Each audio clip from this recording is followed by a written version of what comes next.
the Black Ops 6 DirectX crashing error code. In this video, we will discuss that. Step number 1, reduce VRAM usage. Open Settings, go to Graphics, under Quality, set VRAM scale target to 60. This helps prevent GPU overload and reduce crashes. Step number 2, reset overclocking components. Overclocking your GPU, CPU, or RAM can cause instability. Reset your BIOS settings. Restart your PC and press F2, F12, or Delete to enter BIOS. Select Reset Settings or Restore Default Reports. Step number 3, adjust compatibility settings. Go to the COD Black Ops 6 installation folder. Right-click the game executable, select Properties.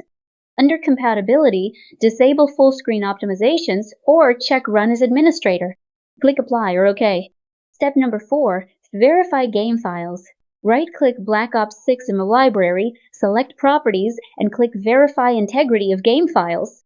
Step number 5, reinstall or downgrade to Windows. 10. If the issue persists, reinstall the game to fix corrupted files. Consider downgrading to Windows. 10. Many users report better stability than Windows 10. 11. Thanks for watching this tutorial.